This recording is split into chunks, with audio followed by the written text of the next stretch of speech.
નમસ્તે વિદ્યાર્થી મિત્રો, આપણે એકમ 8 કીડી હતી કે હાથી હશે માં ભાગ 1 શીખી ગયા. હવે આજે આપણે ભાગ 2 માં પાના નંબર 124 થી શીખવાના છે, જેમાં પ્રવૃત્તિ છે સાચું હોય તો કાન પકડો, ખોટું હોય તો નાક પકડો. વિદ્યાર્થીઓને આંખો બંધ કરી વાક્ય સાંભળવા કહો. હવે આપેલા વાક્ય બોલો. જો વાક્ય સાચું હોય તો વિદ્યાર્થીઓએ કાન પકડવા કહો, અને જો વાક્ય ખોટું હોય તો નાક પકડવા કહો. બરાબર? એટલે તમારે શું કરવાનું છે? હું જે બોલું છું તે સાંભળવાનું છે, અને જો એ વાક્ય સાચું હોય તો તમારે શું કરવાનું? સાચું વાક્ય હોય તો કાન પકડવાના, અને ખોટું વાક્ય હોય તો નાક પકડવાના છે. બરાબર? આપણે વાર્તા જે જોઈ ગયા હતા ને, એનગેનની કીડી અને હાથીવાળી, તે વાર્તા પરથી આ વાક્યો આપ્યા છે. પહેલું વાક્ય છે, હાથી અને કીડી દુશ્મન હતા. તો આ વાક્ય કેવું છે? ખોટું છે. એટલે શું કરવાનું? તમારે નાક પકડવાનું. બીજું વાક્ય, હાથી કુસ્તી રમવા માંગતો હતો. તો કાન પકડવા. સાચી છે, હાથી કુસ્તી રમવા જ માંગતો હતો ને. પછી કીડી બહેને કહ્યું કે થપ્પો રમીએ એમ. બરાબર? ત્રીજું વાક્ય છે, હાથી ઝાડ ઉપર સંતાઈ ગયો. તો આ વાક્ય ખોટું છે. એટલે તમારે શું કરવાનું છે? નાક પકડવાનું છે. કીડી પાંદડામાં છુપાઈ ગઈ. આ વાક્ય સાચું છે, એટલે કાન પકડવા. કીડી જોર જોરથી ફૂફાડા મારવા લાગી. તો ખોટું, નાક પકડવું. કીડી મોટેથી બૂમાબૂમ કરવા લાગી. ખોટું, નાક પકડવાનું. બંને વખતે હાથીએ કીડીને શોધી કાઢી. તો આ વાક્ય પણ ખોટું છે, એટલે નાક પકડવું. 8મું, હાથી કાળા ખડકો વચ્ચે સંતાઈ ગયો. ખોટું, કાળા ખડકો નહીં, પરંતુ કાળા પથ્થરો જેવો બનીને સંતાઈ જાય છે. કીડી હાથીના કાન પાછળ સંતાઈ ગઈ. તો આ વાક્ય સાચું છે, એટલે કાન પકડવું. ચોથું, જોર જોરથી હસતા કીડીના 2 દાંત બહાર આવી ગયા. ખોટું, નાક પકડવાનું. એના પછીની પ્રવૃત્તિ છે જવાબ લખો. અહીં સવાલ આપ્યા છે, તેના જવાબ લખવાના છે. પહેલી વાર ટીકુ ચંદુને કેમ ઝડપથી શોધી શકી? તો તમારે અહીં જવાબ લખવાનો. પહેલી વાર ટીકુ ચંદુને ઝડપથી શોધી શકી કારણ કે ચંદુ એક પહોળા ઝાડ પાછળ સંતાયો હતો, પણ તેની સૂંઢ અને પૂંછડી તો દેખાતા હતા. બીજો સવાલ, તું તો ઝાડ કરતાંય જાડો છે એવું ટીકુએ ચંદુને શા માટે કહ્યું? તો જવાબ લખવાનો છે, તું તો ઝાડ કરતાં જાડો છે એવું ટીકુએ ચંદુને કહ્યું કારણ કે ચંદુ પહોળા ઝાડ પાછળ સંતાયો હતો, છતાં પણ તેની સૂંઢ અને પૂંછડી દેખાતા હતા. ત્રીજો સવાલ, જ્યારે ટીકુ પાંદડા નીચે સંતાઈ ગઈ ત્યારે ચંદુએ એને શોધવા શું કર્યું? તો તમારે અહીં જવાબ લખવાનો છે. જ્યારે ટીકુ ઝાડના પાન નીચે સંતાઈ ગઈ ત્યારે ચંદુને એને શોધવા આજુ જોયું, બાજુ જોયું, આગળ જોયું, પાછળ જોયું, ઉપર જોયું, નીચે જોયું, આમ દોડ્યો તેમ દોડ્યો, પણ ટીકુ દેખાય નહીં ને તે થાકીને હાંફવા લાગ્યો. ચોથો સવાલ, ટીકુ ચંદુને કેમ શોધી ના શકી? તો જવાબ લખવાનો. ચંદુ બુદ્ધિ વાપરીને મોટા મોટા ગોળ પથરાઓ વચ્ચે પૂંછ, મોં, કાન સંકોરીને બેસી ગયો હતો. તે એક પથરા જેવો જ લાગતો હતો, તેથી ટીકુ ચંદુને શોધી ના શકે. 5મો સવાલ, ટીકુને ક્યારે નવાઈ લાગી? જવાબ લખીશું. ટીકુ જે પથ્થર પર ચઢેલી હતી તે પથ્થર ઊભો થયો. એ પથ્થર નહીં પણ હાથી જ એટલે કે ચંદુ જ હતો, તે જાણીને ટીકુને નવાઈ લાગી. 6થો સવાલ, ચંદુ થપ્પો ન કરી શકે માટે ટીકુએ શી યુક્તિ કરી? તો જવાબ લખીશું. ચંદુ થપ્પો ન કરી શકે, માટે ટીકુએ અક્કલ વાપરી. તે પગ પર થઈને ચંદુના કાન પાછળ સંતાઈ ગઈ. તો આ સવાલ જવાબ બાળકો તમારે લખવાના છે ચોપડીમાં અને વાંચીને મોઢે પણ કરવાના રહેશે. હવે છે અભિનય. વાર્તામાંથી સંવાદ શોધો. પહેલા સંવાદના ભાવ પ્રમાણે અને બીજા તે સંવાદ પર વિરોધી ભાવના અભિનય કરો. સંવાદ એટલે કે વાતચીત. વાર્તામાંથી કોઈ વાતચીત શોધવાની છે આપણે, અને શું કહ્યું છે કે તે જ પ્રમાણે આપણે ભાવ અભિનય કરવાનો છે. અને પછી વિરોધી ભાવ એટલે કે એનાથી જુદો, એટલે કે કોઈ હસતા હસતા વાક્ય બોલતું હોય તો આપણે પહેલાં હસતા હસતા બોલવાનું, અને પછી વિરોધી એટલે કે એ જ વાક્ય આપણે પછી શું કરવાનું, રડતા રડતા બોલવાનું. એને વિરોધી કહેવાય. બરાબર. અહીં આપેલ સૂચના મુજબ વિદ્યાર્થીઓએ વાર્તામાંથી સંવાદ શોધવા કહો. આ વાર્તા પ્રમાણે તેમજ તેથી જુદા ભાવ સાથે અભિનય કરવા કહો. ચિત્ર 1માં ટીકુનો સંવાદ. નારે ના ચંદુડા, તું પણ શી મસ્કરી કરે છે નો પહેલો વાર્તા પ્રમાણે અભિનય કરો. ત્યારબાદ જ સંવાદ રડતા રડતા કરો. સમજાયું? શું કહે છે કે વાર્તા આપણે જ્યારે વાંચીએ છીએ તેમાં ક્રમ 1 લખ્યો છે ને, 1 થી 10 ક્રમ છે વાર્તામાં. બરાબર. તો એમાં ક્રમ 1 છે, જેની અંદર કહ્યું છે કે નારે ના ચંદુડા, તું પણ શી મસ્કરી કરે છે, તારી જોડે કુસ્તી, થપ્પો રમે થપ્પો, એવું બોલે છે ને કીડી. તો કે હવે આ વાક્ય તમારે રડતા રડતા બોલવાનું છે. સમજાયું? તો આવી રીતે તમારે અભિનય કરીને બોલવાનું છે. જેવી રીતે આપણે વાંચીએ તો સીધું સીધું વાંચીએ કે નારે, આવી રીતે વંચાય સીધું કે નારે ના ચંદુડા, તું પણ શી મસ્કરી કરે છે, તારી જોડે કુસ્તી, થપ્પો રમે થપ્પો, એવું વંચાય. ત્યારે અભિનય કરતાં કરતાં આપણે બોલીએ તો કેવી રીતે વંચાય છે? નારે ના ચંદુડા, તું પણ શી મસ્કરી કરે છે, તારી જોડે કુસ્તી, થપ્પો રમીએ થપ્પો, એવું બોલે ને. તો એવી રીતે અભિનય કરીને વાર્તા વાંચવાની છે ને અહીં તમારે અભિનય પણ કરવાનો છે. બરાબર. પછી તેવી જ રીતે ચિત્ર 10માં છે ચંદુનો સંવાદ. એ તો ઠીક છે, પણ ઝાડ રમ્યા હોત તો હું જ જીતી જાત. જે જેટલું મોટું ઝાડ પાડી આપે તે જીતે. હા હા હા નો પહેલાં વાર્તા પ્રમાણે અભિનય કરો, અને ત્યારબાદ એ વાતચીતને રડતા રડતા અભિનય કરો. એટલે ચિત્ર 1માં જે રીતે સમજાવ્યું તેવી જ રીતે હવે તમારે ચિત્ર 10નો સંવાદ છે, જે વાતચીત છે, તે તમારે પહેલાં હસતા હસતા જેવી રીતે સમજાવ્યું તે રીતે, ને પછી રડતા રડતા બોલવાનું છે. બરાબર. ચલો, આવા બીજા સંવાદ વાર્તામાંથી શોધો, તેમજ પહેલાં વાર્તા પ્રમાણે અને ત્યારબાદ જુદો અભિનય કરો. કે આવા બીજી ચિત્ર હોય તેમાંથી પણ આવી રીતે તમારે અભિનય કરવાનો છે. પહેલાં વાર્તામાં આવે એ રીતે, અને પછી અભિનય જુદી રીતે પણ કરવાનો છે.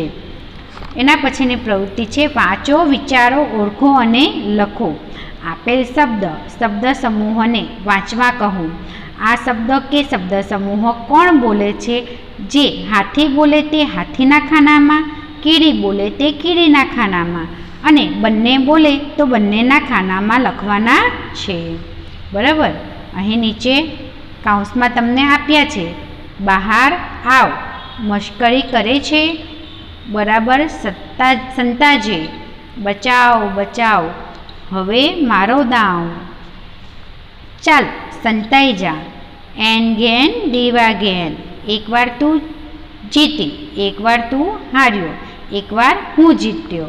બરાબર. આ બધા વાક્યો આપણે શેમાં જોયા? વાર્તામાં જોઈ ગયા. તો આ વાક્ય કોણ બોલે છે એ આપણે અહીં લખવાનું છે. ધારો કે પહેલું છે બહાર આવ, તો બહાર આવ એ કોણ બોલે છે? હાથી બોલે છે. તો આપણે હાથીમાં લખવાનું રહેશે. પછી મશ્કરી કરે છે, તો મશ્કરી કરે છે કોણ બોલે છે? કીડી બોલે છે. તો આપણે કીડીના ખાનામાં લખીશું. બરાબર. સંતાજે એવું કોણ કહે છે? બરાબર. સંતાજે, તો એવું કીડી કહે છે. કેમ? હાથીને કહે છે ને કે હવે બરાબર સંતાજે. પછી બચાવ બચાવ બચાવ એવું પણ કોણ બોલે છે? કીડી જ બોલે છે. હવે મારો દાવ એવું હાથી બોલે છે. ચાલ સંતાઈ જા એવું કોણ બોલે છે? ચાલ સંતાઈ જા એ હાથી બોલે છે. એન ગેન દેવા ગેન એવું કીડી બોલે છે. પછી એકવાર તું જીતી એવું હાથી બોલે છે. એકવાર તું હાર્યો એવું કીડી બોલે છે. અને એકવાર હું જીત્યો એવું હાથી બોલે છે.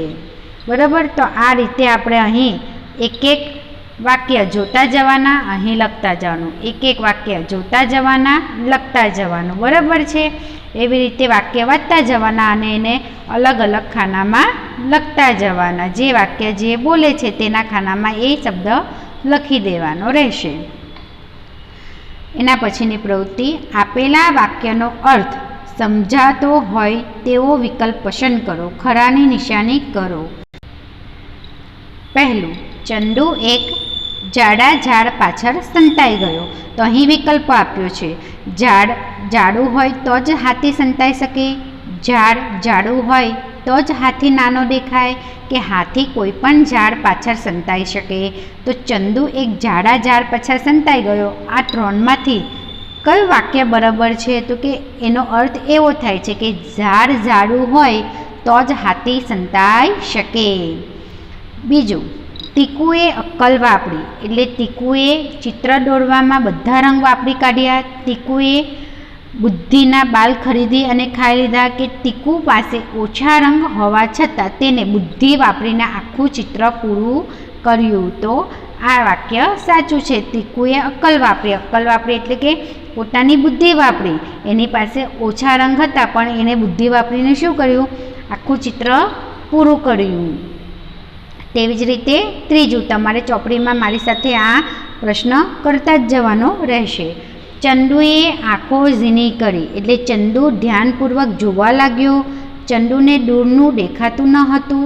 કે ચંદુની આંખો ઝીણી હતી. તો કે ચંદુ ધ્યાનપૂર્વક જોવા લાગ્યો. એટલે તમારે અહીં પહેલા ખાનામાં ખરું કરવાનું. ચોથું, વાતોના તડાકા મારવા. એટલે વાતો કરતાં કરતાં કૂદકા મારવા લાગવું. ઘણી બધી વાતો કરવી કે તડાકામાં વાતો કરવી, તડકામાં વાતો કરવી. તો કે ઘણી બધી વાતો કરવી. પાંચમું, હસતા હસતા ચંદુના દાંત બહાર આવી ગયા. એટલે કે ચંદુ દાંત બહાર કાઢીને હસવા લાગ્યો. ચંદુ ખડખડાટ હસવા લાગ્યો. કે ખડખડાટ હસતા ચંદુના દાંત દેખાવા લાગ્યા. તો કે ખડખડાટ હસતા ચંદુના દાંત દેખાવા લાગ્યા. એના પછી છે પ્રવૃત્તિ, ચાલો ગાઈએ ગીતડું. તો એ ગીતડું તમારે ફરીથી અહીં ગાવાનું રહેશે. એના પછી છે વાંચો અને લખો. એટલે કે અહીં જે વાક્ય આપ્યા છે તેને આપણે વાંચવાના છે અને જોઈને ફરીથી તમારે અહીં જોઈને લખવાના છે. તો આપણે વાંચન કરીશું. પહેલું વાક્ય છે, બાહુબલી કુસ્તીમાં પ્રથમ આવ્યો. હવે તમારે બોલીને અહીં લખવાનું છે. બાહુબલી કુસ્તીમાં પ્રથમ આવ્યો. બીજું, વર્ગમાં છોકરીઓ તન્નુને લાડુ લાડુ કહી મશ્કરી કરવા લાગી. વર્ગમાં છોકરીઓ તન્નુને લાડુ લાડુ કહી મશ્કરી કરવા લાગી. ત્રીજું, કાચબાની પીઠ પથ્થર જેવી હોય છે. તમારે અહીં લખવાનું, કાચબાની પીઠ પથ્થર જેવી હોય છે. ચોથું, રીતાએ થપ્પો રમતા ઝટ દઈને સુનિલને શોધી કાઢ્યો. રીતાએ થપ્પો રમતા ઝટ દઈને સુનિલને શોધી કાઢ્યો. પાંચમું વાક્ય, નકામી વસ્તુમાંથી કંઈક નવું બનાવવા અક્કલ વાપરવી પડે. નકામી વસ્તુમાંથી કંઈક નવું બનાવવા અક્કલ વાપરવી પડે. છઠ્ઠું, આપણે સ્વચ્છ કપડાં પહેરવા જોઈએ. આપણે સ્વચ્છ કપડાં પહેરવા જોઈએ. આવા શબ્દ જોડાયેલા હોય તેને ઉચ્ચાર બરાબર કરવાનો હોય છે. સ્વચ્છ, બરાબર. જુઓ અને લખો. જો અહીં તમને જોડાયેલા શબ્દ છે તેના માટે લેખન કરવા કહ્યું છે. અહીં છે ચ અને છ, ચ અને છ, તો આ ચ અડધો અને છ જોડે તો શું થાય? ચચ, ચચ. તો અહીં તમારે ચ અડધો અને છ આખો એવી રીતે લખવાનો રહેશે. તેવી જ રીતે અહીં શ્ર એટલે કે આ સ અને આ શ ભેગો થઈને બને છે શ્ર, શ અને ન ભેગો થઈને બને છે શ્ર, શ્ર. ઊંધો ચ ગળે 4, પછી અહીં લીટી અને અહીં ઊભી લીટી શ્ર. આવી રીતે બોલી બોલીને લખવાનું છે. આપણે હાથીમાં લખી ગયા ને તેવી જ રીતે છે 3 શબ્દ. હવે છે સ્વ, તો ઊંધો 4 અને પછી નીચે વ લખવાનો છે. પહેલાં ઊંધો 4 કરવાનો છે અને અહીં વ લખવાનો છે, એટલે કે સ્વ. જે આપણે હાથીમાં લખી ગયા, સૂંઢમાં લખી ગયા ને ચચ, પછી પેટમાં લખી ગયા શ્ર અને તેના પગમાં લખી ગયેલા શ્વ, બરાબર. તો એવી જ રીતેના શબ્દ અહીં લખવાના છે. હવે અહીં બીજી પ્રવૃત્તિ છે જેમાં કહ્યું છે વાંચો. ચચ, શ્ર અને શ્વ જેમાં આવતા હોય તેવા શબ્દો શોધી નીચે લીટી કરો. કેતનને શિક્ષકને પ્રશ્ન પૂછ્યો, સાહેબ આ શ્વાસ ઉચ્છ્વાસ એટલે શું? સાહેબ બોલ્યા, કેતન, આપણે નાક વડે જે હવા લઈએ કે ક્રિયાને શ્વાસ કહેવાય અને જે નાક વાતે હવા બહાર કાઢીએ તેને ઉચ્છ્વાસ કહેવાય. જેમ સ્વચ્છ પાણી શરીર માટે સારું છે તેમ સારા સ્વાસ્થ્ય માટે સ્વચ્છ હવા જરૂરી છે, બરાબર. અહીં તમને કહ્યું છે કે જે શબ્દમાં અડધો ચ છ એટલે ચચ, શ્ર અને શ્વ આવતો હોય તેની નીચે લીટી કરવાનું છે. તો અહીં તમને આવી રીતનું એક પેરેગ્રાફ આપ્યો છે કે કેતન શિક્ષકને પૂછે છે શ્વાસ ઉચ્છ્વાસ, એટલે અહીં શ્વાસમાં અડધો આવ્યો અને અહીંયા અડધું આવ્યું, એટલે એની નીચે આપણે લીટી કરશું. તો સાહેબ જવાબ આપે છે, શિક્ષક જવાબ આપે છે કે આપણે જે નાક વડે હવા લઈએ છીએ તેને શ્વાસ કહેવાય છે અને નાક વાતે હવા બહાર કાઢીએ છીએ તેને ઉચ્છ્વાસ કહેવાય છે. જેમ સ્વચ્છ પાણી શરીર માટે સારું છે તેમ સારા સ્વાસ્થ્ય માટે સ્વચ્છ હવા જરૂરી છે. એટલે જે શબ્દ આવ્યા એની નીચે આપણે અહીં લીટી કરવાની છે. એટલે તમારે પણ તમારી ચોપડીમાં આ રીતે લીટી કરવાની રહેશે. હવે છે સ્વચ્છ, શ્ર અને શ્વથી બનતા શબ્દોને ખાનામાં મૂકો. અહીં આપ્યું છે પ્રશ્ન, સ્વેચ્છતા, સ્વેચ્છા, અશ્વ, ઈચ્છા, પાર્શ્વ, શ્વેત, હિતેચ્છુ, ઈશ્વર, પીચ, કમિશનર, ઉત્સવ, વિશ્વ, તુર્ચ, વિશ્વાસ અને કચ્છ, બરાબર. તો જેમાં ચ અને છ જોડાયેલો હોય તે શબ્દ અહીં લખવાના, જેમાં શ્ર આવતો હોય તે શબ્દ અહીં લખવાના અને જેમાં શ્વ આવતો હોય તે શબ્દ અહીં લખવાના છે. તો જેમાં ચ અને છ જોડાયેલો છે તે શબ્દ આપણે લખીશું. અહીં પહેલાં એ લખીએ તો સ્વેચ્છા, એ અહીં આવશે સ્વેચ્છા. ઈચ્છા, હિતેચ્છુ, પીચ, ઓછવ અને તુર્ચ એ શબ્દ અહીં લખીશું, બરાબર.